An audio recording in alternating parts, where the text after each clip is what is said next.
Shalom a todos, que bom estar com você aqui para mais uma das nossas aulas.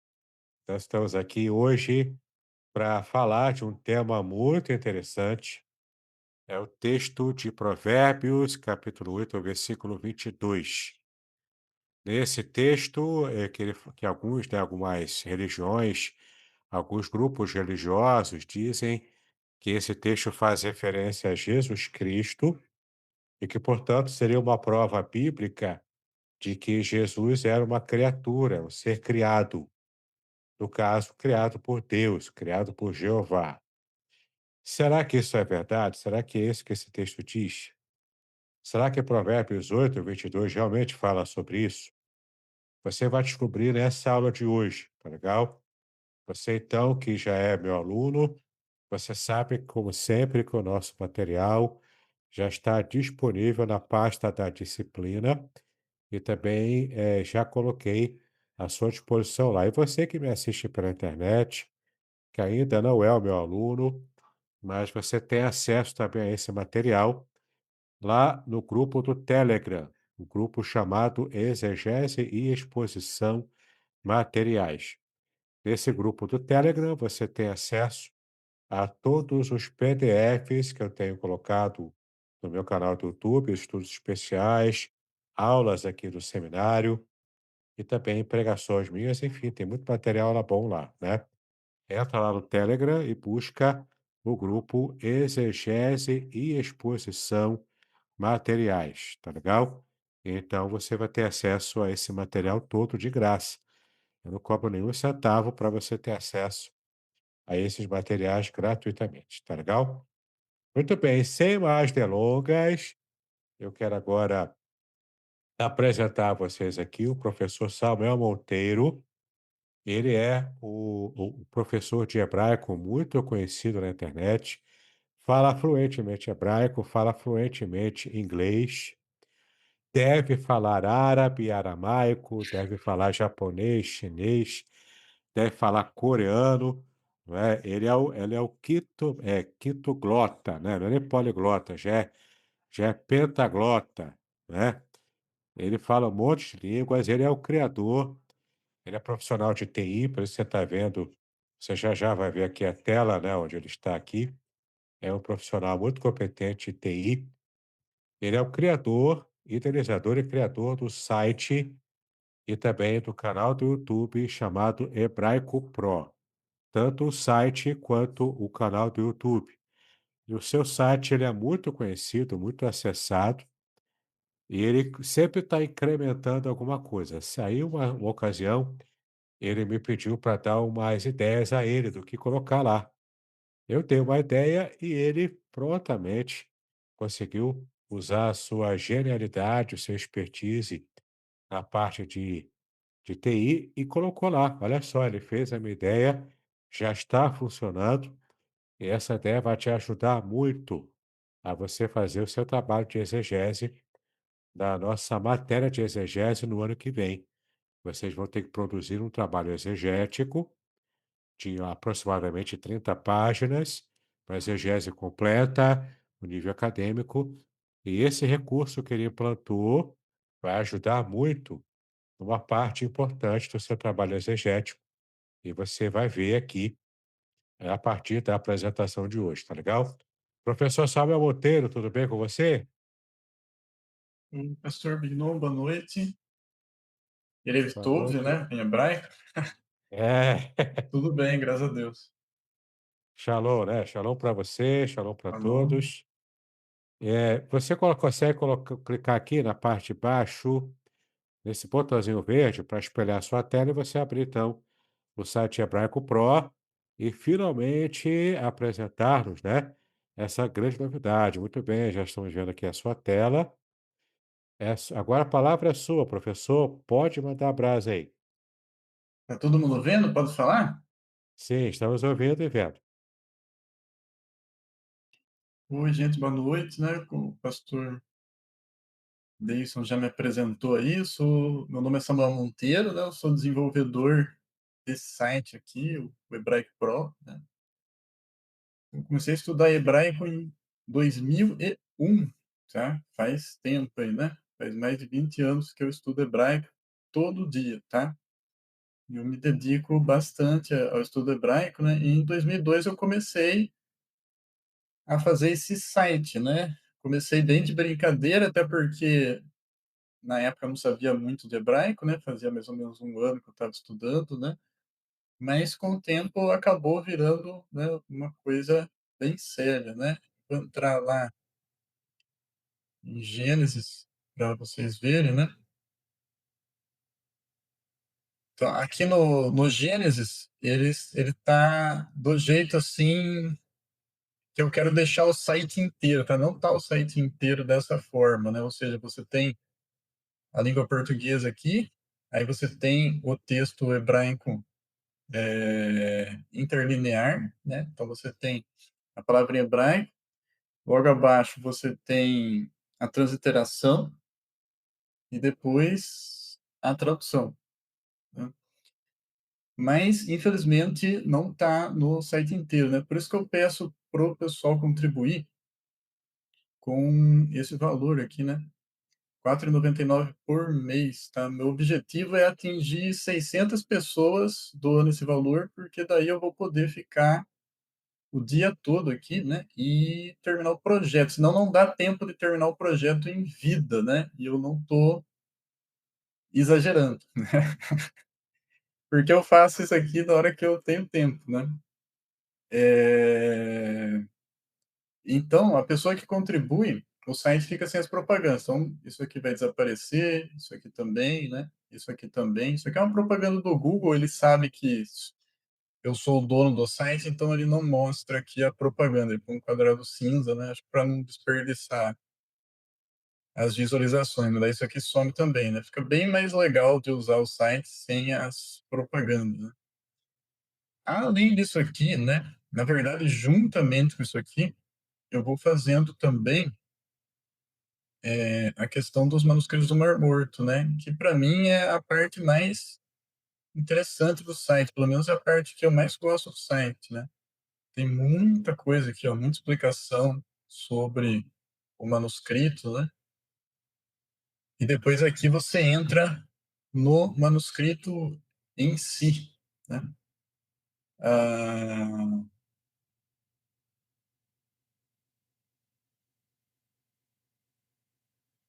deixa eu mostrar para vocês aqui,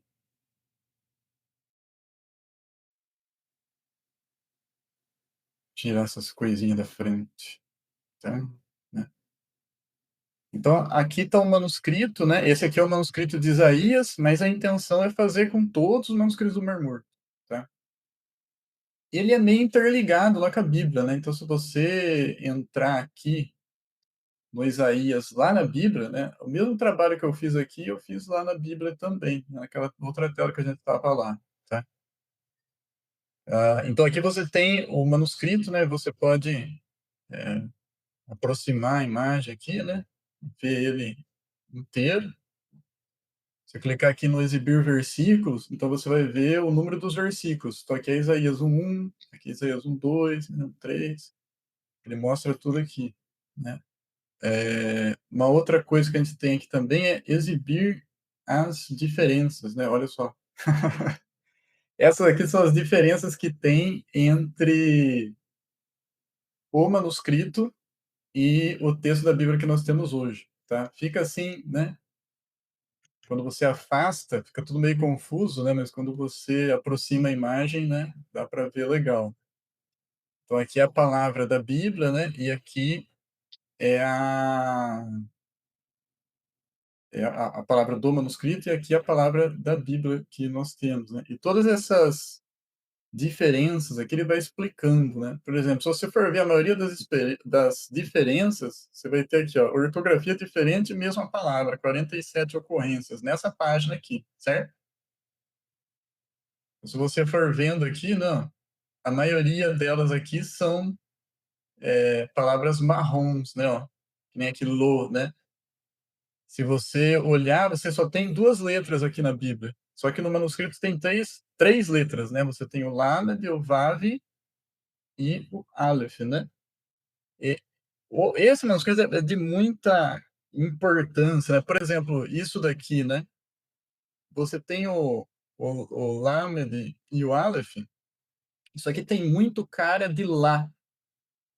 E se você pegar no árabe você escreve do mesmo jeito, com a letra Lamed, com a letra Aleph, e a pronúncia é lá, né. Então, às vezes, eu ficava pensando: "Pô, será que no hebraico antigo não era lá não, né?" Porque os maçoretas aí colocaram um pinguinho ali em cima, né, o Roland, para dizer que é Lô, né. Mas será que, de repente, não era lá, né?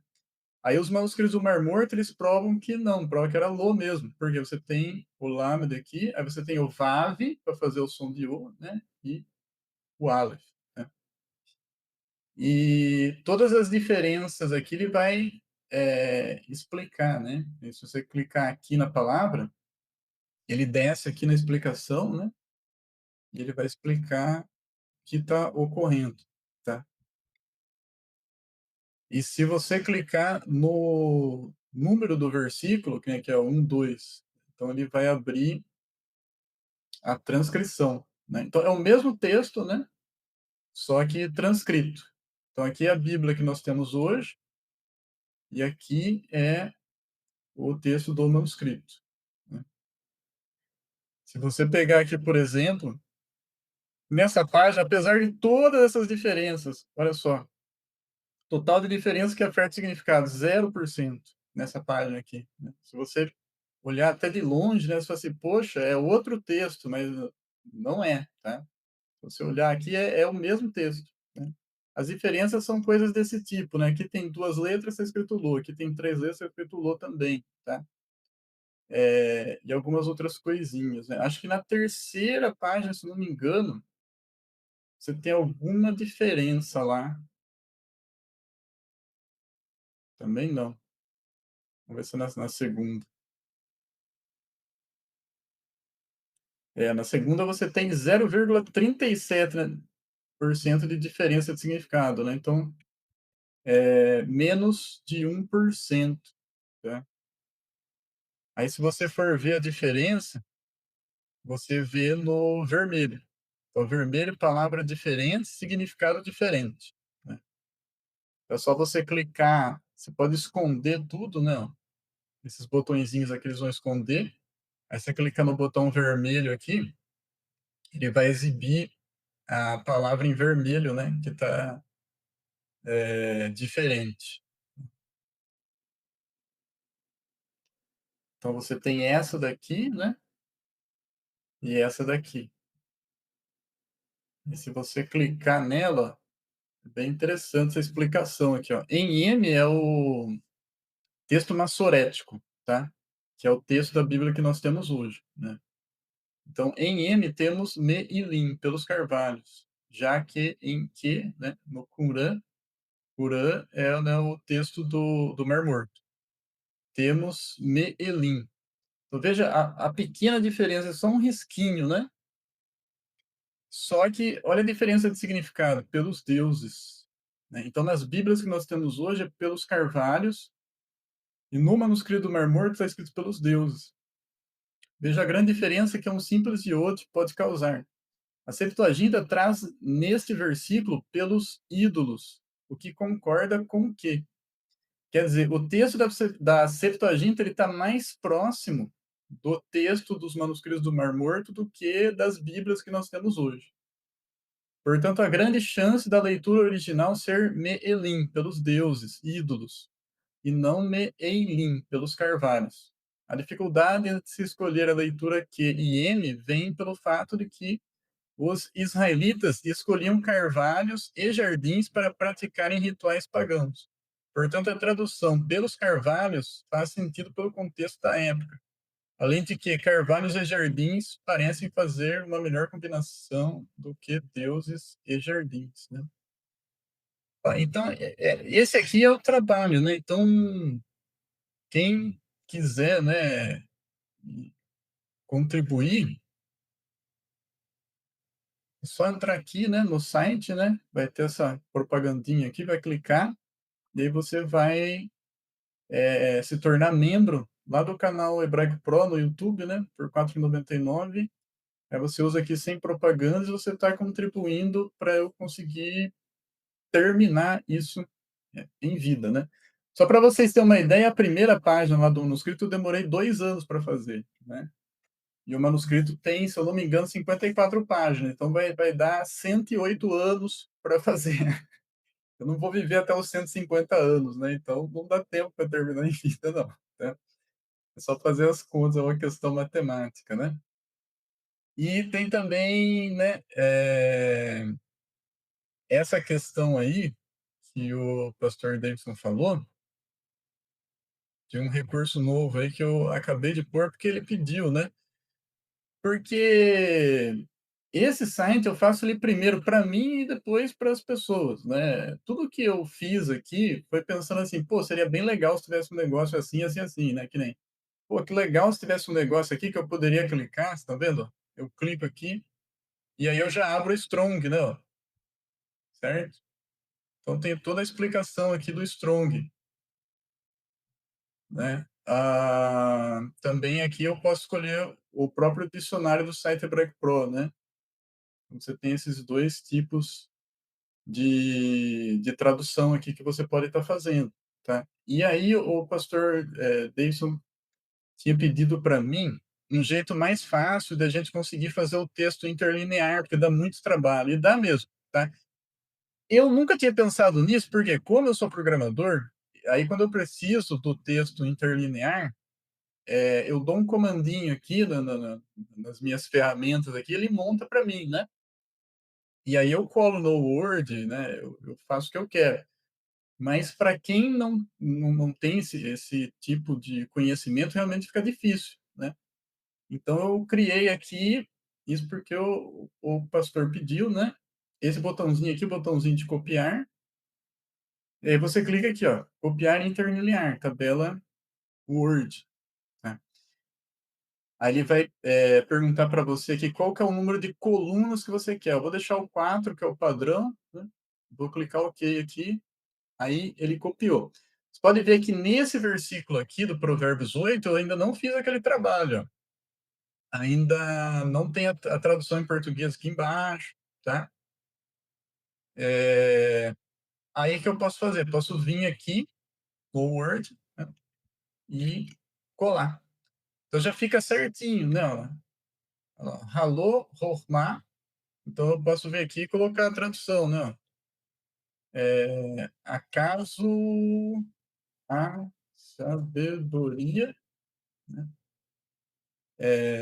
Acaso não a sabedoria, né? Acaso não a sabedoria de Cra, né? Planará de Devuná e a inteligência. Aqui pode ser prudência também, tá? Bom siso, né? E a inteligência, e assim vai, aí você vai montando, né? Dessa forma fica bem facinho. Não sei se vocês já tentaram montar alguma coisa assim, é bem trabalhoso, eu sei como que é, né? Então, esse aqui é o novo recurso que eu fiz, né. Até vocês aí, se vocês quiserem entrar em contato comigo lá no canal, né, do Hebraico Pro, no YouTube, lá tem o WhatsApp, né, aí você pode me pedir: "Ô Samuel, tem como fazer um negócio assim, assim, assim?". Se der para fazer, eu faço, né, porque é o que eu falei, eu mexo no site, né, eu desenvolvo o site quando nas minhas horas vagas, né. Então, se for uma coisa assim que dá para fazer, eu faço. Se não der para fazer, eu falo: "Ah, não dá para fazer porque é muito demorado", ou então, daqui uns 2 anos está pronto, sabe. É isso.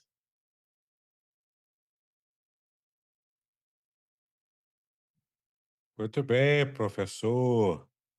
Muito obrigado aí pela sua demonstração. O site Hebraico Pro, você consegue até ouvir o texto falado por um rabino, não é isso? O texto do versículo. Isso. Você Tem consegue tanta clicar. coisa lá, eu acabei até esquecendo, né. Tem esse recurso também, né, que Isso, você ele consegue fala, ouvir. você clica na no versículo, o rabino fala, né, o versículo, né. Eu vou mostrar para vocês aqui, me permite, professor, mudar aqui a tela, né? Eu vou apresentar para vocês aqui Ó, esse aqui é o canal do YouTube do professor Samuel Monteiro, né, é o canal Hebraico Pro. Ele tá aqui para me inscrever ainda, porque eu abri aqui sem fazer login, né, mas eu já estou inscrito nesse canal e no site dele há anos, né. Então aqui tem vários vídeos, ó, sobre hebraico, muita coisa legal que você vai conhecendo, ó. Isso aqui são os vídeos mais conhecidos e vistos, né. Tem aulas aqui, ó, tem várias videoaulas, tem demonstração, tem muita coisa boa. Você vai gostar muito do site. Ultimamente ele tem até usado essa modelo digital aqui, né, professor? Para ensinar hebraico para a gente, algumas frases, tá vendo? São várias frases legais, né? É um site muito, muito bacana, né? Um canal muito bom. Tem muitos vídeos aqui, é um canal excelente. Tem 857 vídeos já, né? Então se inscreve lá, entendeu? Dá essa moral, você só vai crescer o conhecimento da língua hebraica, se você der essa moral aqui para o professor, né? E assinar o canal Hebraico Pro, tá vendo? Ó, inscreva-se, clica no sininho, enfim, né? Vai curtindo e assistindo os vídeos do canal. Aqui também tem o site Hebraico Pro, que ele já mostrou para vocês. Eu já abri aqui, né, Provérbios 8:22, que é o texto que a gente vai trabalhar hoje. Tá vendo aqui, ó? Aqui é a propaganda que ele disse que não apareceu do Google, né? É essa aqui, tá vendo? Para mim aparece. Então, ó, você vai ver aqui, ó, o texto, não é? Aí você tem aqui aqui embaixo o texto escrito em hebraico, a transliteração, e nesse caso aqui ainda não tem a tradução interlinear, mas você consegue montar isso facinho, porque aqui, ó, você tem para estar compartilhando esse versículo, né, no site. Aqui é o botão que a gente está inaugurando agora, é exclusivo aqui para nossa aula, e aqui ele copia também, mas de modo mais simples, né. Então, quando você clica aqui, ele copia para a memória, você clica aqui, ó, bota aqui, copiar e interlinear, tabela Word, então ele grava na memória, aí você cola no Word.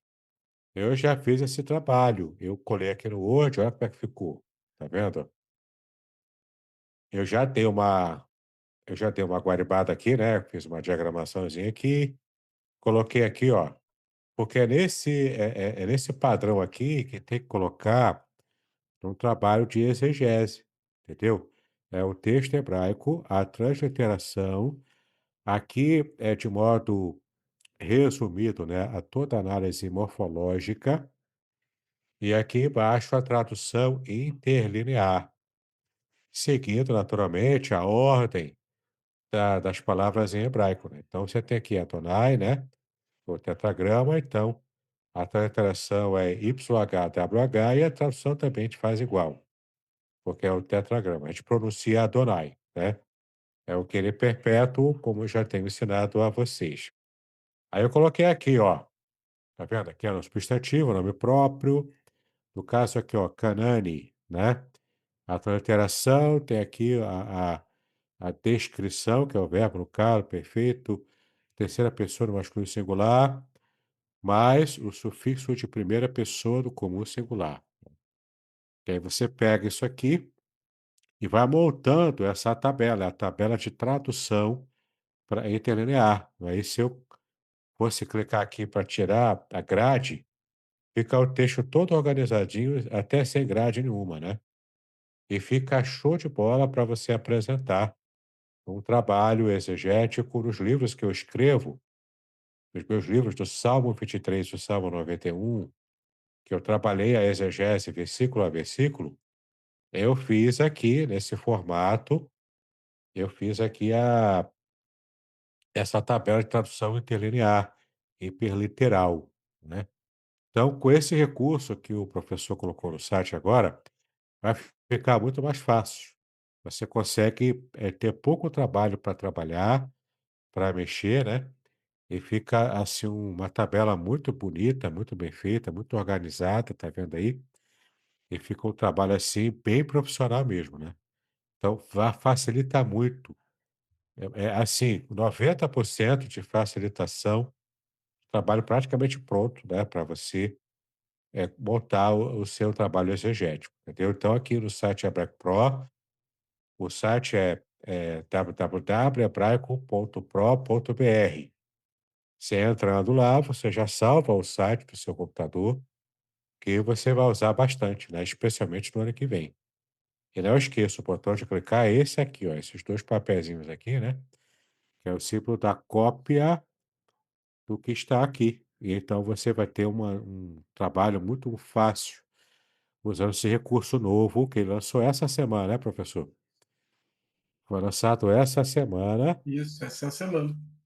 Então, tá aqui, ó, quente para vocês. Vocês estão sabendo aqui, vocês vão ver no corte, né, o pessoal do meu canal também vai ver no Ainda corte. nem fiz o vídeo avisando o pessoal que eu fiz, né.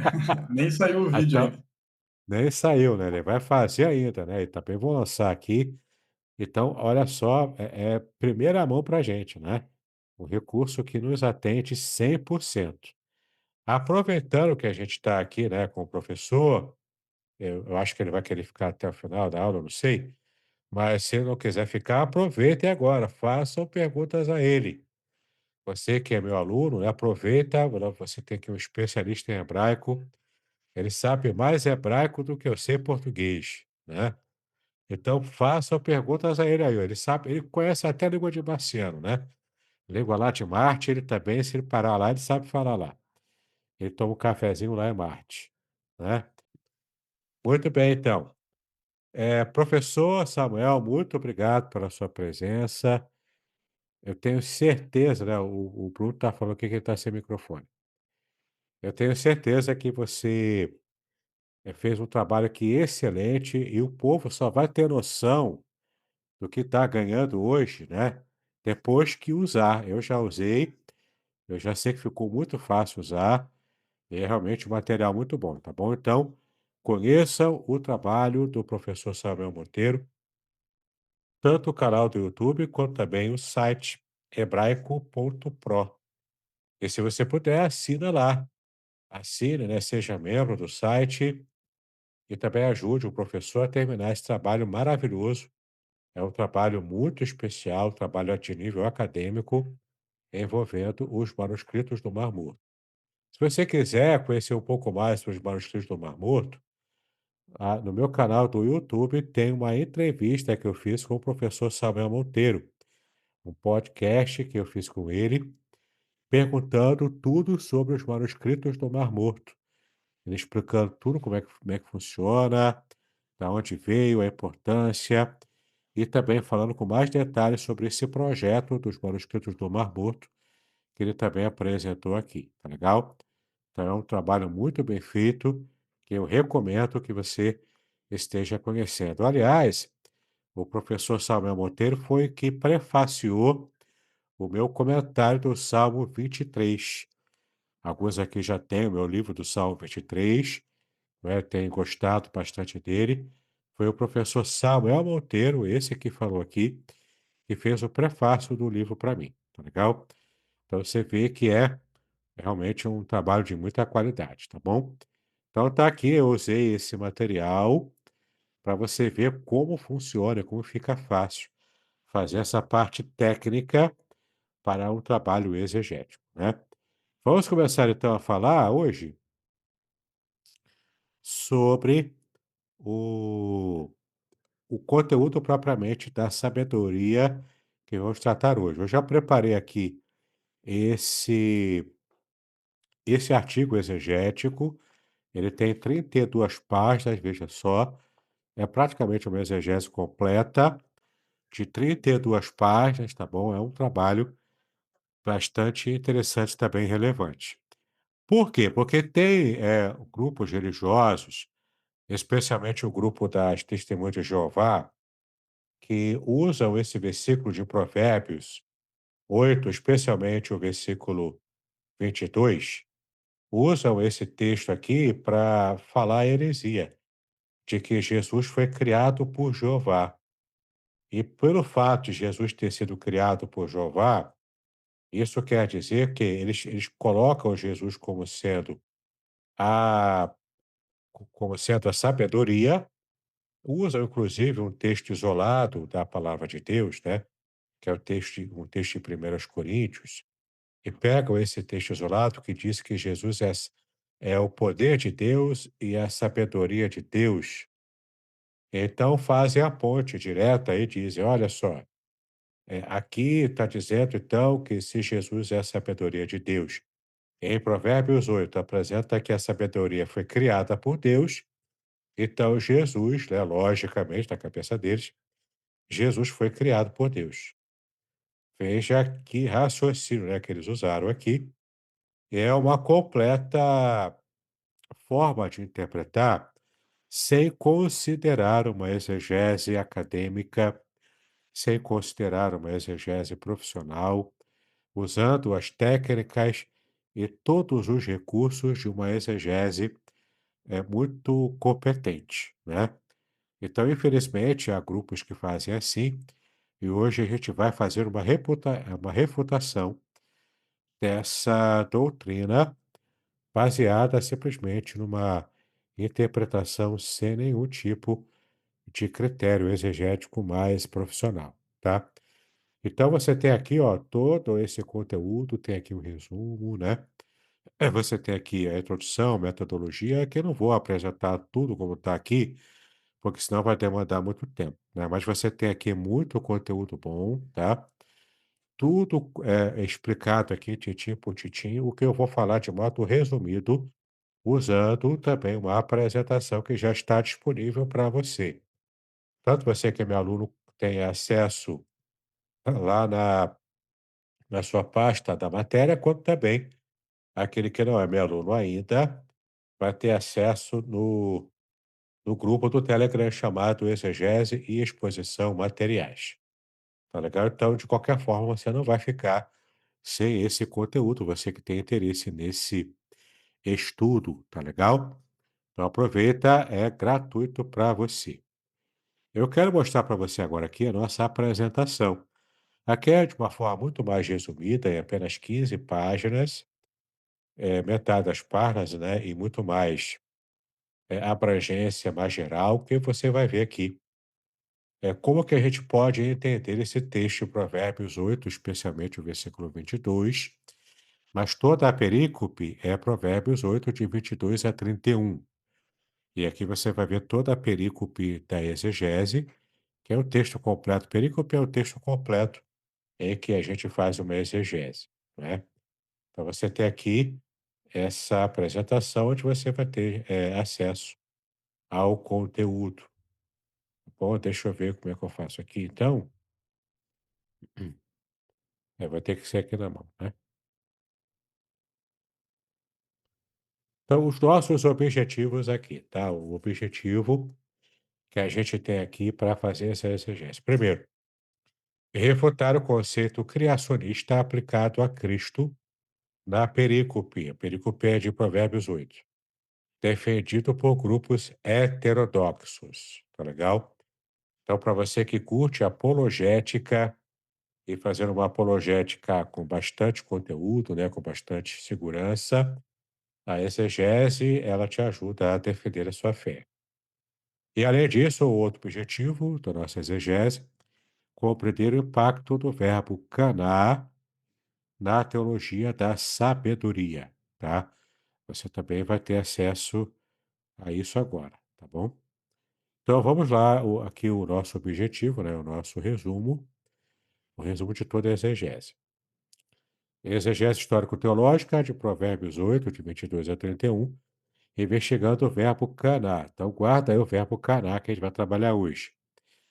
E, e a personificação da sabedoria à luz do texto massorético e das versões antigas também, como Septuaginta, trabalha até a Vulgata, trabalha até os manuscritos do Mar Morto, né? Tá tudo aqui, tá? A metodologia integra a crítica textual, a análise lexical, estrutura poética e teologia bíblica também. Então você vê que é uma série de conexões que a gente vai ter que fazer, um trabalho até mesmo interdisciplinar, né? Bom, os resultados mostram que Provérbios 8, 22 a 31 apresenta a sabedoria como princípio ordenante da criação e também voz pedagógica da ordem divina, tá? Então você tem essas características aí dentro da perícope de Provérbios 8.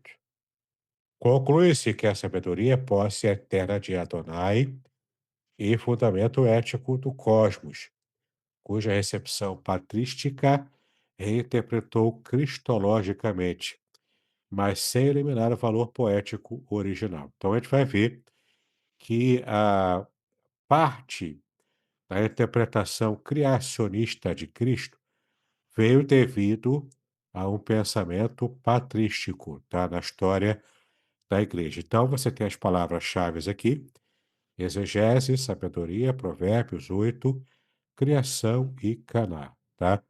Que são as palavras-chave da nossa exegese. Chegamos finalmente ao nosso texto, ao texto hebraico original, como está lá na Bíblia, né? Adonai, Canani, Reshit, Dako, Kedem, Mifa, Alive, Meaz. Tá vendo? Então você tem aqui o texto totalmente, né, em hebraico, como a gente viu. A transliteração está aqui: Adonai, Canani, Reshit, Dako, Kedem, Mishpalav, Meaz, né? Então você tem aqui o texto inteiro, totalmente trabalhado também na transliteração. E a tradução literal, hiperliteral que fizemos é essa aqui: o Senhor me adquiriu no princípio do seu caminho antes de suas obras mais antigas. A discussão está no verbo adquirir, que é o verbo canar, que aqui está como canane, né? Que adquiriu a mim, me adquiriu. Que como canar é uma palavra que também admite no seu campo semântico também a palavra criar, o verbo criar, então você percebe o quanto essa palavra pode trazer algum viés interpretativo na tradução. É claro que, em certa medida, toda a tradução é também uma interpretação, né? O professor Samuel Monteiro está aqui com a gente e ele sabe muito bem isso, ele pode testificar isso. Toda a tradução, em certa medida, envolve uma interpretação. Mas a diferença está se você coloca muita interpretação ou se você coloca pouca interpretação na sua tradução. O ideal é você interpretar apenas de modo adequado para, de fato, fazer uma tradução que tenha sentido e o povo que lê aí em português, né, consiga entender a tradução da primeira leitura. Mas se você interpretar demais, você pode fazer como acontece lá na tradução do Novo Mundo das Escrituras Sagradas. Eu vou até tentar colocar aqui, eu devia ter me preparado para colocar aqui, né? Mas o Watchtower, acho que é assim, né? Vou ver aqui o site das Testemunhas de Jeová.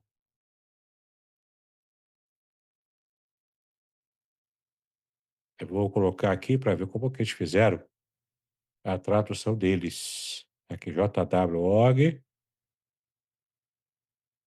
Tem uma parte aqui de Bíblia Online, ali a gente consegue achar o Provérbios 8:22, como está na versão deles direto na fonte.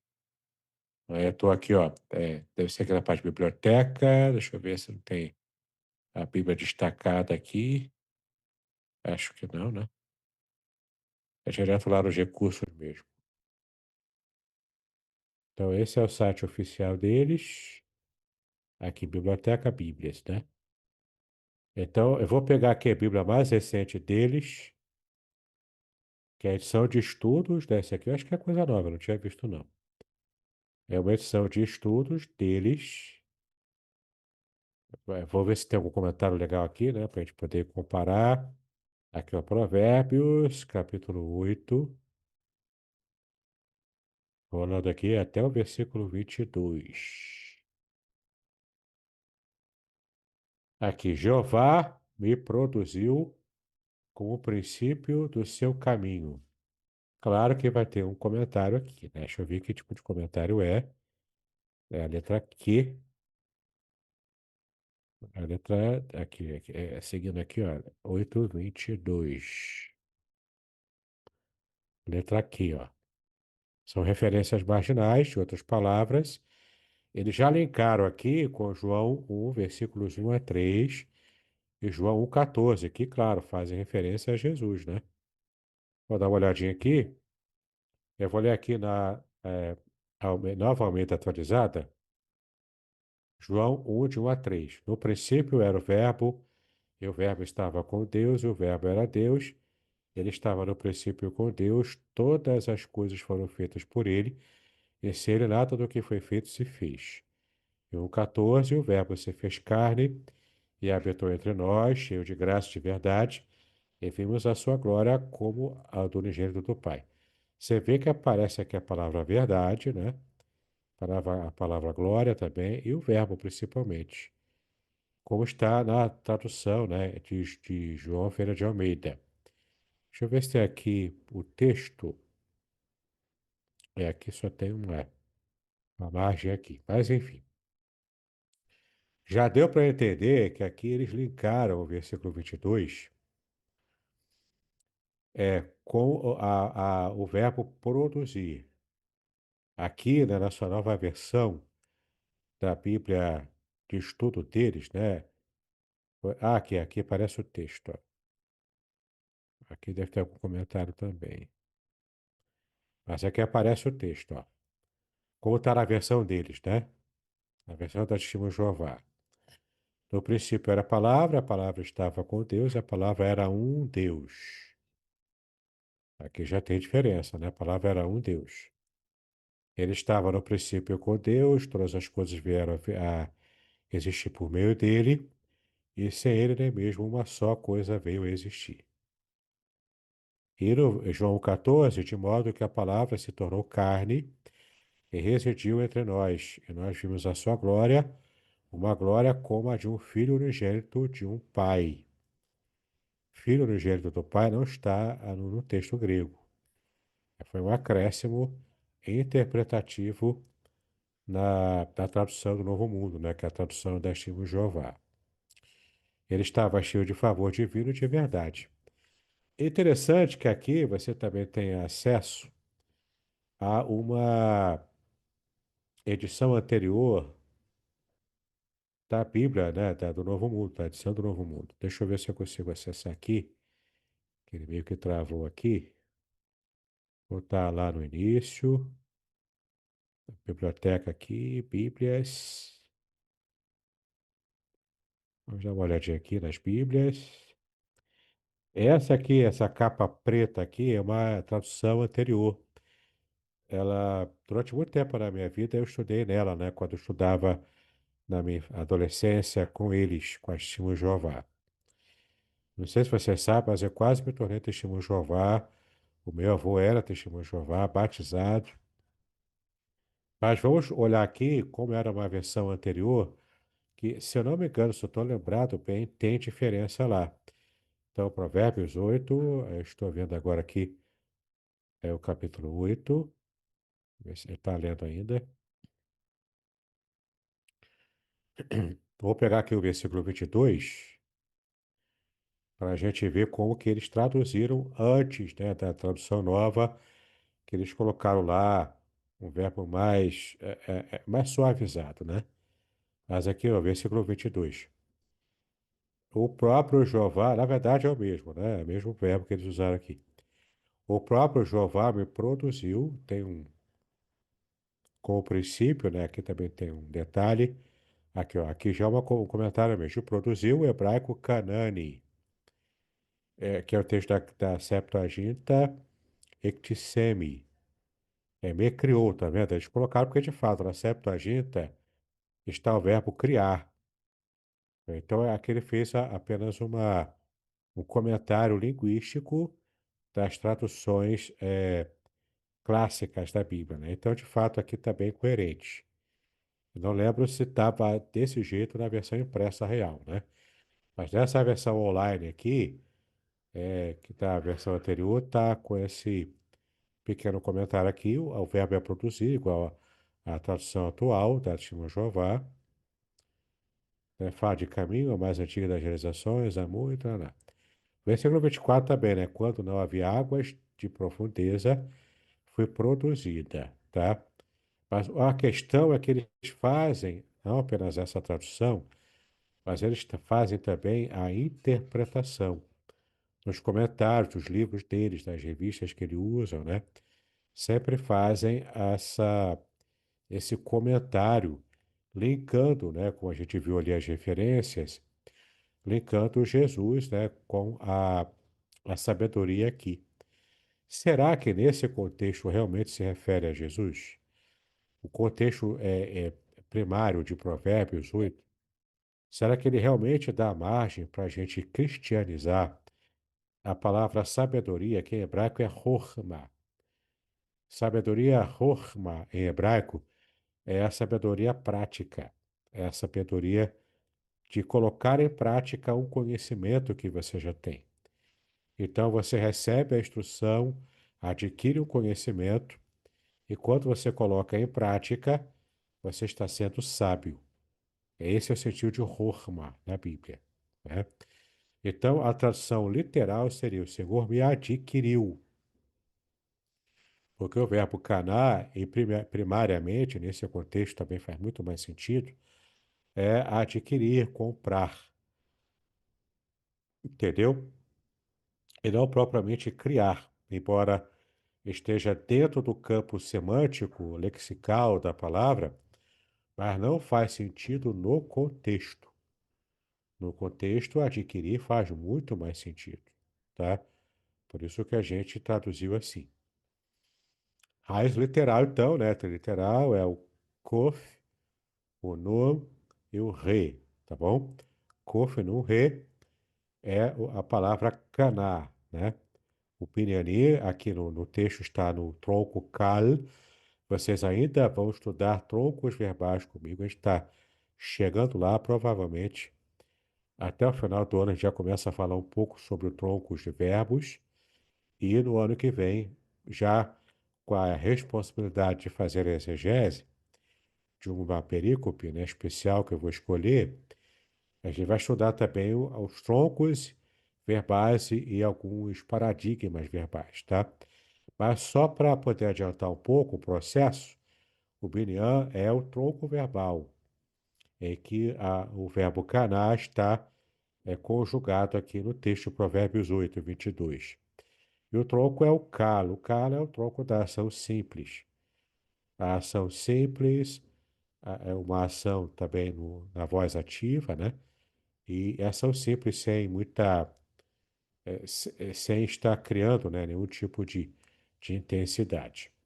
A forma em que o verbo aparece no texto está nesse tronco cal, que é a ação simples, no estado perfeito, ou seja, eu já expliquei, eu acho que para vocês, mas não vale a pena retomar, que o verbo hebraico, diferente dos verbos em português, eles têm a sua definição no aspecto da ação completa ou da ação incompleta, a ação que já foi iniciada, mas que ainda está em curso.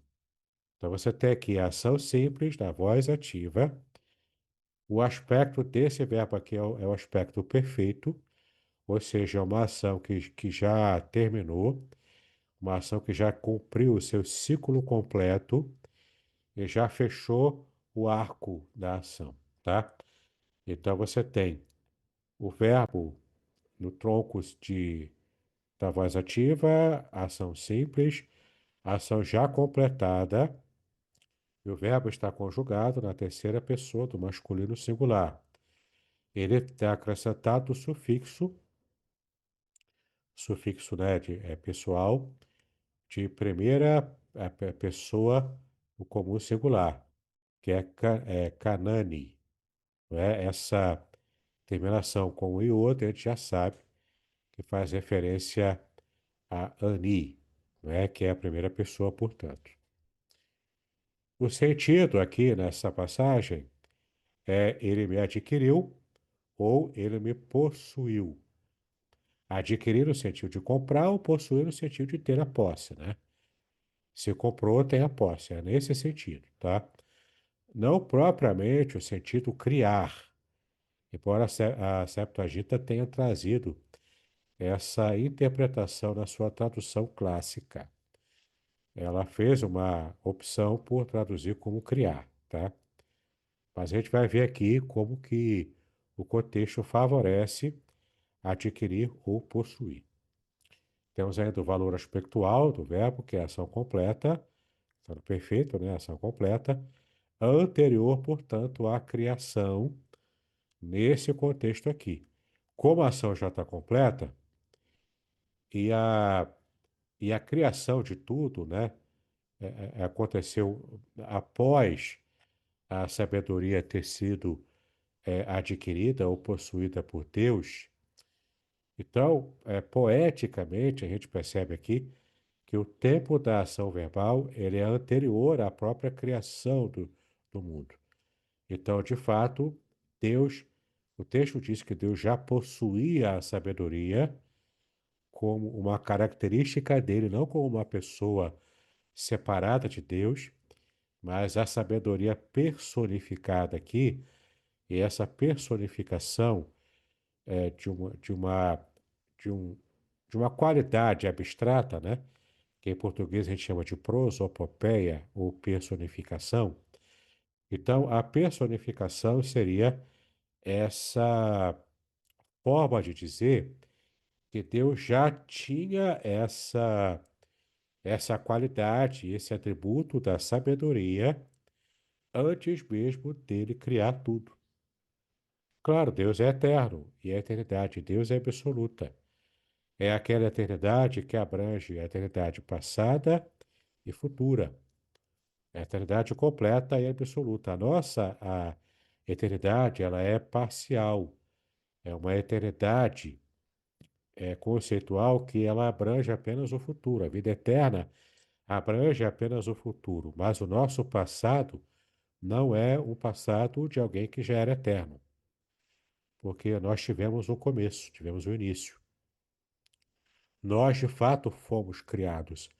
Então, a eternidade para nós, ela abrange apenas a eternidade futura, que é a eternidade parcial, a eternidade relativa, né? Eternidade absoluta, que abrange passado e futuro, é só Deus é que tem, né?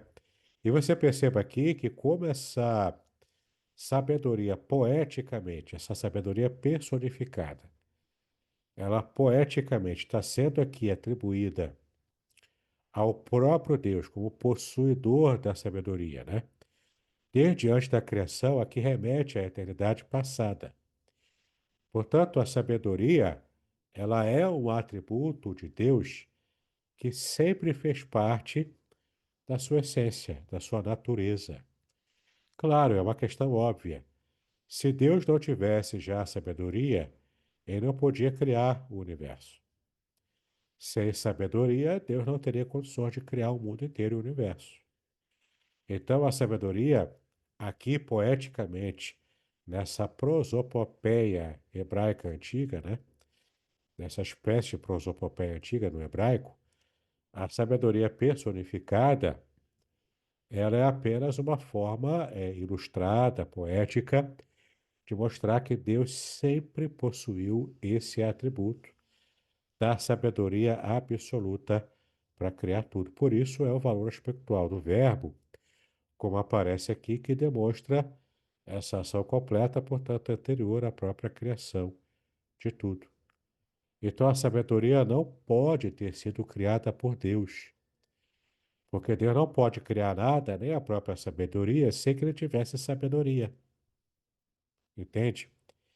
Mesmo para criar, hipoteticamente, se ele tivesse criado o filho Jesus, né? E se ele tivesse criado o seu filho, ele teria que ter sabedoria antes. Mas se Jesus é confundido com a própria sabedoria, como Deus poderia criar Jesus sem ter sabedoria? Entende que não tem um encadeamento lógico, não tem sentido lógico aqui. Então você percebe que mesmo a forçando a barra, né, para poder interpretar que Jesus era a sabedoria, e se a sabedoria foi criada, Jesus também foi criado, não tem respaldo bíblico nem sequer na própria tradução da ação no hebraico, essa ação que é anterior à criação. Portanto, é apenas uma forma hebraica, poética, de demonstrar o quanto, de fato, Deus precisava, né, e usou propriamente da sua sabedoria eterna, que é tão eterna quanto ele, porque os atributos de Deus são tão eternos quanto ele é eterno, entende? Então você tem aqui a própria gramática hebraica mostrando para a gente o quanto essa interpretação da religião, né, Testemunho de Jeová, ela é falaciosa nesse ponto, que era uma religião recebida lá de herança por um herege, né, da época patrística chamado Ário, tá? Que a gente vai também falar um pouco sobre ele. Aqui, continuando aqui, caná, né, que é possuir, adquirir, pode significar, e aqui você tem a gama semântica, né? Você tem todo o gama semântico da palavra, ó. Dependendo do contexto, ele pode significar adquirir, comprar, que é o caso do nosso Provérbios 8:22. Pode também significar possuir, que também cabe aqui no contexto dessa passagem. Pode significar formar, nesse caso aqui é sinônimo do verbo assar, ou pode significar, dependendo do contexto, e essa foi a interpretação minoritária, tá vendo aqui, ó, minoritária, que foi produzida inicialmente pela Septuaginta, tá? Mas a interpretação não é propriamente tradução, e ela é minoritária. São poucos os que seguem com essa opção de tradução, que é uma tradução interpretativa. Professor Samuel, quer falar alguma coisa? Pode falar se quiser, tá? Fique à vontade aí, até se eu cometi algum lapso aqui, poder me ajudar aqui. Fala aí. Obrigado, pastor. Bom, eu só queria comentar mais a questão lógica, né? Pode falar. Quer que eu volte na tela lá? Porque Deus ele não pode criar a própria sabedoria, porque é uma característica dele, né? Um atributo, é? Da mesma forma que ele não pode criar a santidade, né? Ele já é santo, né? Ele é santo desde sempre, né? É intrínseco a ele, né? É que é complicado, às vezes, a gente falar de Deus, né? Você fala assim, desde quando Deus é santo, né? Ah, desde que ele existiu, né? Mas ele sempre existiu, né? É meio complicado. Então, a questão da sabedoria cai nessa mesma dificuldade, né? Desde quando Deus é sábio, né? Desde quando ele existe, né? Mas ele sempre existiu. Então, a sabedoria é algo inerente a Deus. Não tem como ele criar, não tem como ele adquirir sabedoria. Da mesma forma que não tem como ele adquirir mais santidade também, né? E essa questão do significado do verbo, né? Você vê o verbo canar assim, quase 100% das vezes, né? 99,99999% das vezes, como adquirir, né? No sentido de você comprou ou então possuir, né? No sentido de que você já tinha aquilo, né? Agora, criar é muito difícil, né? Muito difícil. Existem outros verbos para criar que são mais usados, né? Mas eu acho que só a questão lógica já acaba isso aí, né? Como é que Deus ia criar sabedoria se ele não tivesse sabedoria, né? Se ele não tivesse sabedoria, ele não ia nem saber que ele precisava de sabedoria. Então, sabedoria já é Pois algo é. inerente a ele, né? Você vê que é uma linguagem poética, não é? E você usa aquilo, não é para ser literal, é para ser, como eu disse, é uma prosopopeia, é uma personificação de uma qualidade que é inerente ao próprio Deus, né? Não dá para você dizer que é uma outra pessoa, no caso de Jesus, né? É uma outra pessoa. Então, Deus se se dividiu em sua sabedoria para criar a sabedoria como um ente separado dele, não faz sentido isso, É, não faz mesmo sentido. E o verbo criar, ele é o verbo pará em hebraico, né, que é a criação, que em latim se diria a criação ex nihilo, né, que é a criação do nada, mas é uma criação que só admite Deus como seu sujeito, não é isso, professor? exatamente. Então já Depois tem o tem outros verbo verbos, né, tem para criar, né, porque você vê bastante, né. Você vê o yatsar, né, e você essa vê o assar, né, esses são os verbos mais usados, o yatsar e o assar assar, né. dentro de E quando o formar, não é sujeito assar. é Deus, você vê o bará também, que é aquilo que você falou, é a criação a partir do nada. É, a criação creatio ex nihilo, né, é a expressão teológica em latim. Então, de fato, entenda que é uma interpretação minoritária, que a Septuaginta acabou adotando, mas como já é sabido, a Septuaginta, né, ela é uma tradução interpretativa, então ela vai tomar algumas liberdades, né, que uma tradução mais formal, mais rígida, não tomaria, né. E ela traduzir caná como criar, ainda mais nesse contexto de provérbios, é de fato uma interpretação que se faz, né, com um viés já pré-estabelecido, né, um viés doutrinário já pré-estabelecido, por isso que é complicado, né. Vamos então continuar aqui, ó, sentido predominante então, nessa perícope, é o sentido da posse divina, e não da criação temporal, que a gente já viu aqui que a própria posse divina da sabedoria é antes da criação, então não existia tempo ainda. Você pode falar de tempo quando não existia tempo, entendeu? Então é bem interessante a gente perceber aqui que o sentido predominante aqui da passagem é, de fato, a posse divina e não a criação temporal, já que a passagem está fora do tempo, né? Devido a ser anterior ao próprio tempo. No texto massorético aparece então a palavra Canane, que é possui-me, tá? Ou possuiu-me. A Septuaginta, como a gente já viu, traz a tradução Equitisemi, que é criou-me. Então, aqui eles fazem, os judeus helenistas que produziram a Septuaginta, eles optaram por traduzir como criou. Não sei se é porque era uma interpretação que eles fizeram já por influência helenística, muito provavelmente era isso. A influência grega, né, trouxe esse tipo de interpretação nessa passagem, ou também não sei se foi apenas uma opção por uma questão de proximidade no uso comum helenístico da época, então não sei dizer propriamente, né. Mas o fato é que eles optaram pelo verbo criar, como já estamos vendo aqui, não faz sentido dentro do contexto. O Targum é uma tradução para o aramaico e também é uma tradução interpretativa, não é propriamente uma tradução formal, mas uma tradução interpretativa para o aramaico. E lá no aramaico aparece a palavra penanani, peranani, né? Vou botar aqui, peranani, que é criou-me também. Então, o Targum traz criar, em aramaico, seguindo a Septuaginta, tá bom? Que traduziu como criar também.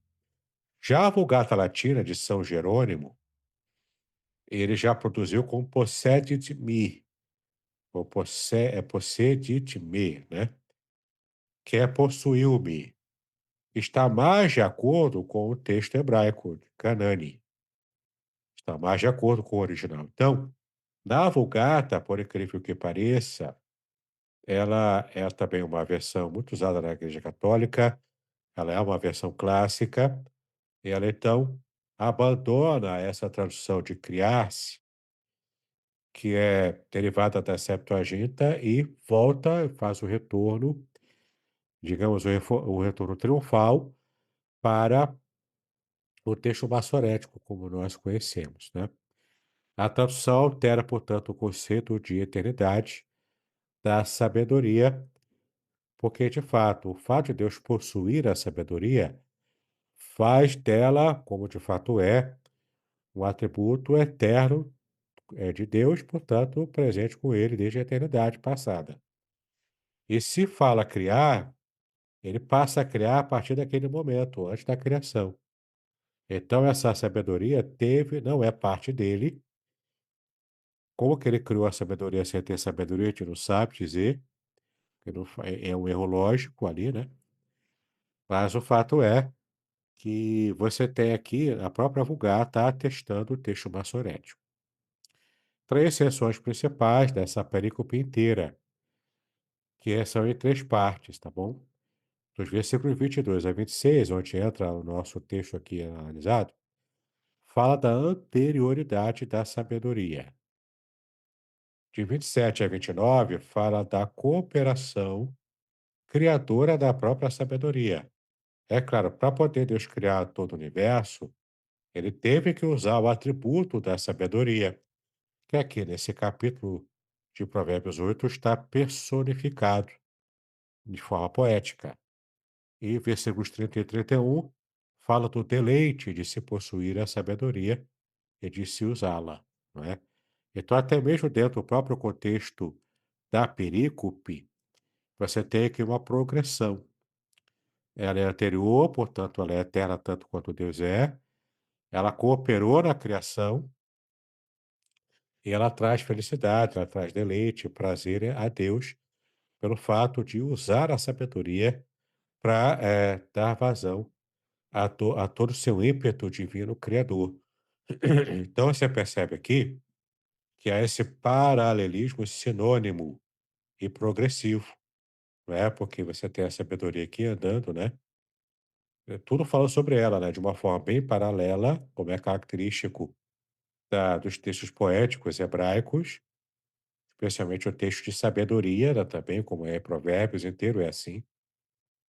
E você tem, então, o paralelismo que trata os sinônimos e ideias parecidas, e é progressivo, porque também é um sinônimo que vai progredindo até chegar ao ápice, que é o deleite de ter a sabedoria, entendeu?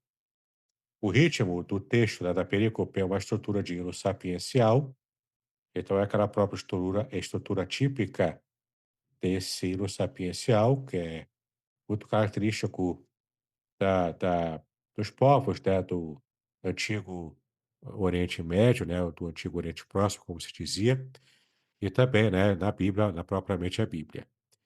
Possuir, o verbo possuir, ou seja, é o que de fato o Caná traz, significa então que a sabedoria é eterna, um atributo de Adonai. Criar traz a ideia de sabedoria temporal, porque a sabedoria passaria a ser uma criatura e, portanto, está fora do aspecto contextual, porque a sabedoria temporal não é o que é tratado aqui na estrutura que você viu, ó. A anterioridade da sabedoria mostra o quanto ela é eterna. O fato dela ser criadora também mostra o quanto ela é divina, entendeu? Então mostra nessa única tacada contextual a eternidade e a ação divina de criação da própria sabedoria, porque, é claro, é apenas uma forma de você se referir a Deus usando a sabedoria para criar tudo, né? A controvérsia ariana do século IV, portanto, ainda na era patrística, já no final, né? É a questão que trouxe esse embate todo aqui, que inclusive hoje, esse grupo religioso das Testemunhas de Jeová, eles são os herdeiros diretos das teorias arianas, né, de Arius, que foi reputado como herege na época, já refutado pelo próprio Atanásio, que está aqui, né? Então, Arius, ele traduziu como criar, interpretou desse jeito, e, portanto, fez a ponte para o Novo Testamento, dizendo que Cristo era a sabedoria e, portanto, ele foi criado. Dessa maneira, Cristo é inferior ao Pai, é Deus também, mas inferior, e só isso aqui já cria um problema sério, porque se Jesus é o Deus verdadeiro, mas é inferior, então Deus não é o único Deus verdadeiro. Na verdade, o que eles creem não é no monoteísmo, mas numa espécie de enoteísmo, em que existe um Deus maior e outros deuses menores, subordinados a esse Deus maior. E é claro, o Deus maior cria os deuses menores. Então, essa é a concepção de fé enoteísta. O monoteísmo não diz isso. O monoteísmo diz que só existe um Deus. E nós que somos trinitarianos e acreditamos na Trindade, nós conseguimos entender assim, por quê? Porque a Trindade, ela abarca o sentido monoteísta da, da nossa fé, da nossa crença. Porque na doutrina real da Trindade, não esses espantalhos teológicos que alguns inventam e colocam na internet, de dizer que a Trindade é a crença num Deus de três cabeças, ou na crença de três deuses, não é? Tudo isso é um espantalho, a gente não prega isso, né? A Trindade não ensina isso. A Trindade diz que Deus é um só e que ele tem uma existência, uma essência em três pessoas diferentes. É como uma família, né? Uma família de três pessoas, de pai, mãe e filho, e essas três pessoas são diferentes, mas são tão unidas em família que conta como essa unidade coletiva, essa unidade coletiva de mais de uma pessoa, né? Essa ideia do coletivo tão perfeitamente unido que conta como um só. É essa a ideia, entendeu? Das três pessoas que compõem esse coletivo, essa unidade coletiva, essa unidade composta de quem Deus é. É disso que se trata a Trindade. Então, na controvérsia ariana, Arius, no século IV, ele disse que Cristo foi criado porque faz, inclusive, essa comparação com a sabedoria e, portanto, diz que ele é uma criatura e não o próprio Deus, e aí cria toda aquela teologia ariana da negação de Cristo como Deus e colocando ele no máximo como Deus de menor importância. Tem o Atanásio, que era o pai da igreja, que criticou abertamente Ário e ele reinterpretou e retraduziu. Não, a sabedoria não foi criada, mas ela foi possuída, como de fato está no texto hebraico, como está na Vulgata, e rejeita a tese criacionista da sabedoria aqui, né? Que foi produzida e que foi defendida pelos autores da Septuaginta e também do Targum aramaico. Tá legal? Conclusão, portanto, a morfologia determina a teologia nesse caso.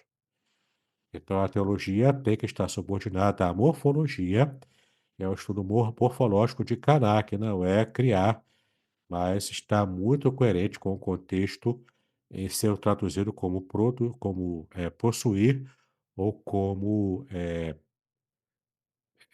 como possuir mesmo, né? Enfim. Então, nós temos aqui um quadro, Caná em hebraico, que significa posse, é, portanto, um atributo divino. Então, temos aqui os desdobramentos do que a gente percebe aqui no como está em Provérbios 8. É uma sabedoria personificada, portanto, uma prosopopeia, que traz no contexto o princípio de ordem. Essa sabedoria personificada, portanto, a sabedoria seria uma inteligência colocada poeticamente como se ela fosse uma pessoa, né?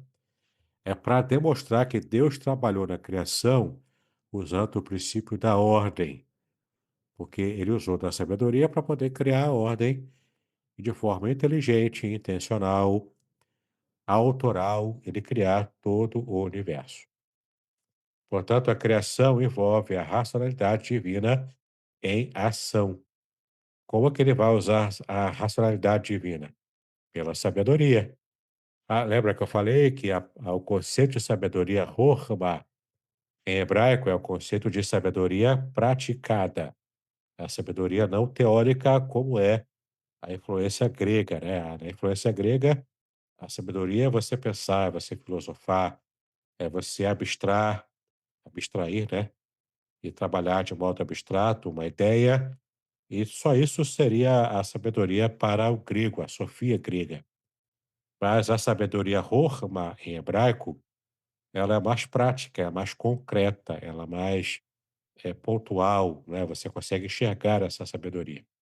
Talvez uma diferenciação seja um outro aspecto da sabedoria que tem na Bíblia, que é a sabedoria especulativa, que é o que aparece somente no livro de Jó e no livro de Eclesiastes. Mas no que tange ao restante das aparições de sabedoria, especialmente o Rohma, em hebraico, é a sabedoria prática, é a sabedoria de colocar a mão na massa e praticar o conhecimento que você já adquiriu, tá? Então, no caso aqui, é a sabedoria personificada. Quando Deus usa a sabedoria para criar, ele está, portanto, usando a sua racionalidade divina em ação para poder criar. O que gera, então, o nosso compromisso ético, que é viver segundo essa ordem criacional. A ordem da criação, Deus colocando ordem em tudo, não é? E, portanto, respeitando como Deus quis criar o mundo. Então você percebe que você entender a sabedoria como posse e o atributo divino, e é, portanto, eterno quanto ele, e ele usou a sabedoria para criar tudo com ordem e decência, a nossa ética é viver segundo essa ordem criacional que Deus fez, respeitar a própria criação dele, né? Cuidar bem da natureza, cuidar bem da terra, né? E sem esses exageros, né? Dizer que é mãe terra, e colocar a natureza e a terra como se fosse uma deusa Gaia. Esquece, isso aí tudo é heresia, né? Eu não sei se o professor Samuel sabe, mas eu costumo dizer que todo seminarista é um herege, né? Herege no sentido de estar ainda aprendendo, de estar ainda construindo, né, uma teologia mais segura, mais sólida, e, portanto, ele vai acabar falando bobagens nesse processo de construção, portanto, ele acaba falando uma heresia, né? Diferente daqueles que se dizem professores, conhecedores e falam tanta bobagem na internet, né? Enfim. A teologia, então, começa aqui nesse contexto, né? A teologia começa na gramática, entendeu? Começa na gramática nesse sentido, porque a gramática aqui, ela foi essencial, especialmente a semântica, né? Ela foi essencial para a gente desvendar o que de fato faz sentido no texto original. Caná, portanto, é chave para entender a sabedoria eterna de Deus, como atributo dele, né? E não como um outro ser, um outro ente, como se Deus tivesse criado a sabedoria à parte dele, né? Provérbios 8 mostra Deus como possuidor e não como criador da sabedoria. Apenas foi colocado de modo poético ali. E por isso talvez tenha confundido, né? Muita gente, é claro que é uma hermenêutica da pressuposição, né? Quem traduz como criar, como criação, para poder vincular a Cristo e, portanto, poder diminuir a própria essência divina de Cristo, esse é um artifício muito antigo de você fazer uma hermenêutica da pressuposição, não é? E então você dar aso às suas heresias, né, que você já tem pré-concebida. Pergunta, então, como a escolha lexical influencia a doutrina cristã? Você já viu aqui, não é? Se você faz um estudo mais pormenorizado, lá na análise exegética que eu coloquei disponível para você, de 36 páginas, olha quanto de material tem ali. Eu fiz, inclusive, um estudo da palavra Caná e toda a Bíblia hebraica, com mais de 80 referências, está ali a tabela para você conferir. Não é? Então, é um estudo muito bem embasado, não é uma aventura que eu estou criando aqui, eu não sou aventureiro, eu já estou há 25 anos estudando a Bíblia, não é? Desde que eu comecei a estudar no seminário, então não tem nenhum aventureiro aqui, né? A gente está trabalhando com uma margem de muita segurança exegética para afirmar o que estamos afirmando. Tá legal? Então você percebeu aqui como a escolha lexical pode influenciar a doutrina cristã. E você tem aqui o divisor de águas, né? É de um grupo heterodoxo e de grupos que têm um compromisso com a ortodoxia. Eu vou apresentar logo no próximo slide, também último, do nosso estudo aqui, eu vou apresentar o produto final que você pode usar para apresentar à sua igreja todos esses conceitos aqui, de um modo mais depurado, de um modo mais simplificado. Mas antes de chegar para essa parte final, eu queria perguntar ao professor Samuel Monteiro se ele também tem algum comentário que queira fazer no final dessa parte mais técnica aqui. Quer falar alguma coisa, professor? Fica à vontade, tá bom?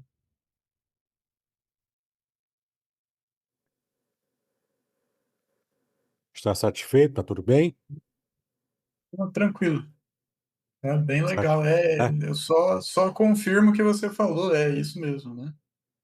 E aquilo que você falou, a perfeito. questão da seriedade, né, e a questão da você falou que o seminarista é um herege, né, porque ele chega com algumas ideias É, erradas, né, é, isso é normal, né, vai depurando, né? Vai isso melhorando é ali. normal. E o que a gente tem que tomar cuidado hoje em dia por causa da internet, né, o pessoal fala muita bobagem, né, sem ter uma base sólida, né, sem ter passado antes por um estudo sério, né. O sujeito ele aprende alguma coisa e ele já acha, né, que ele é o maior exegeta da face da terra, né, e com um celular na mão aí ele espalha um monte de inverdades, né.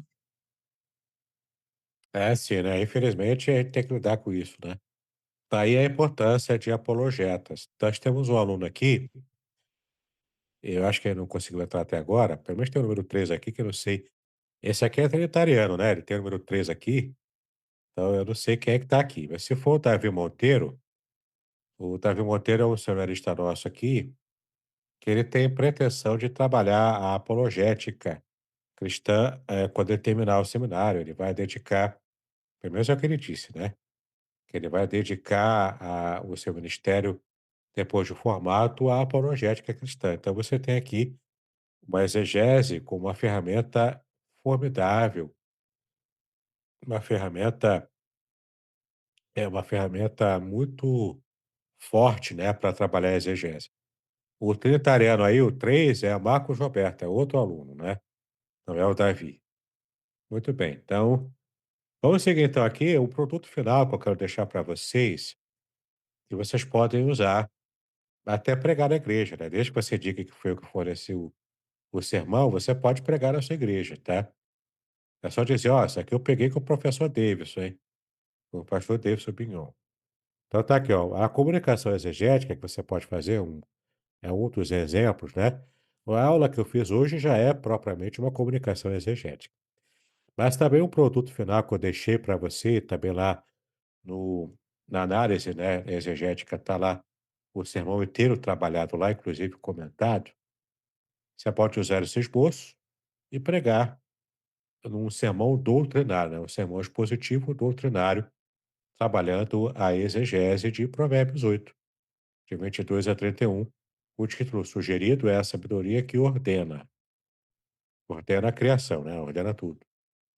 Propósito: explicar a visão bíblica da sabedoria como princípio ordenante da criação e chamar a comunidade a viver segundo essa ordem, que é o aspecto devocional que a gente viu no final, né, da parte mais técnica. O público, comunidade evangélica acadêmica, congregação com formação teológica básica também, né? Se for uma congregação consciente, né, com um pouco de formação, ela vai conseguir aproveitar bem essa mensagem. A estrutura do sermão, num tempo total estimado de 25 minutos a 30 minutos no máximo, que é um tempo, né, bom e adequado para um sermão expositivo. Inicialmente, na primeiro tópico, abertura e ilustração, você pode dar uma abertura contando uma ilustração, aí você pode criar, você vai usar 3 minutos aproximados para fazer essa abertura. pode falar ou apresentar na tela, no telão lá, uma imagem de um engenheiro projetando uma ponte, o que traz a ideia de ordem e de um projeto pré-determinado, né, e executado.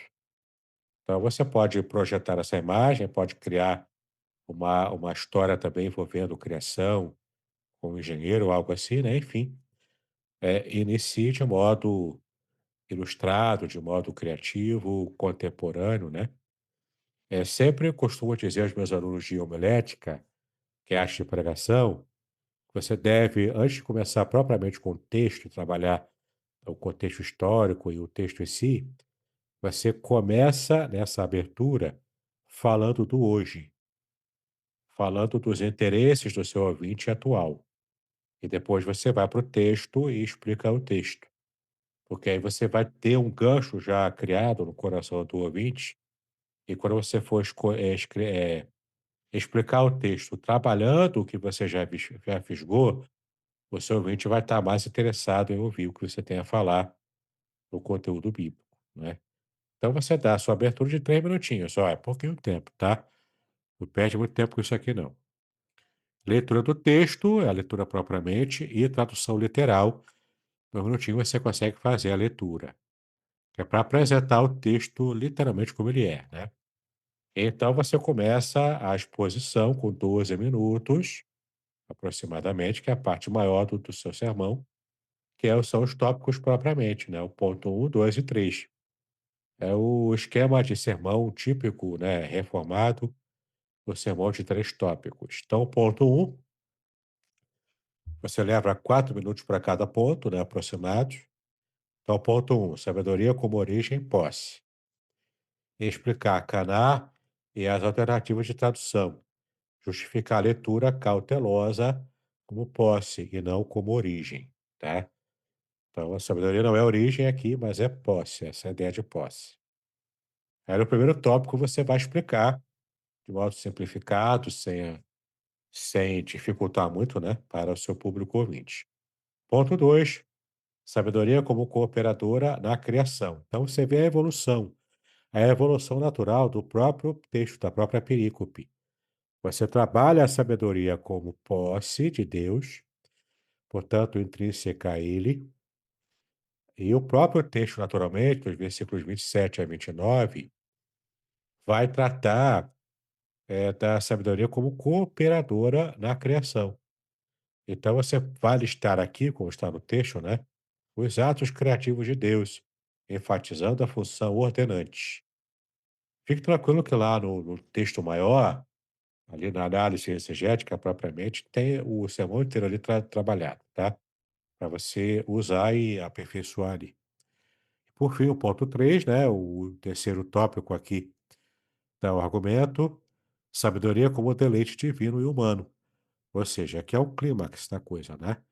Do versículos 30 e 31, onde você vai puxar o gancho da pregação para a implicação ética de você respeitar a ordem que Deus criou. E envolve até mesmo você não deturpar a ordem criacional no que diz respeito à própria sexualidade humana. O pessoal está dizendo aí que gênero é uma escolha social, filosófica. Não, você não vai perverter a ordem criacional. Se Deus te fez homem e mulher, ele te fez assim. E você vai conviver e vai aprender a se aceitar e a viver com o ordenamento sexual que Deus te deu, entende? Então, também dá para trabalhar essa questão ética aqui no próprio respeito criacional do que Deus fez, né, na sua ordem criacional. Então, olha que interessante, né, que dá para fazer um sermão bem contextualizado, bem relevante e ao mesmo tempo bíblico e respeitando completamente aqui os tópicos da própria perícope em si, né? A aplicação em 6 minutos, para você ver, você leva 12 minutos para poder trazer todos os argumentos e leva metade desse tempo para aplicar. Aplicar, trazer para a prática da vida, né? 3 aplicações práticas, cada uma curta. Então, a autoridade moral, que são as implicações éticas, né, de você respeitar a criação. A autoridade moral, viver conforme a sabedoria, ou seja, aliar-se à ordem criadora de Deus. Então, você tem também a educação humana, né? Que é a formação do caráter na família, escola, igreja, envolvendo a sabedoria. Você tem a dimensão missional, que é a missão de testemunhar uma vida ordenada como um evangelho prático. Então, se você tem uma vida toda bagunçada, fica difícil você testemunhar que Deus é um Deus criador e ordeiro, entende? Então, você tem que espelhar essa pregação da criação ordenada, né? Dentro da sua própria vida. Então, esse é seu aspecto missional.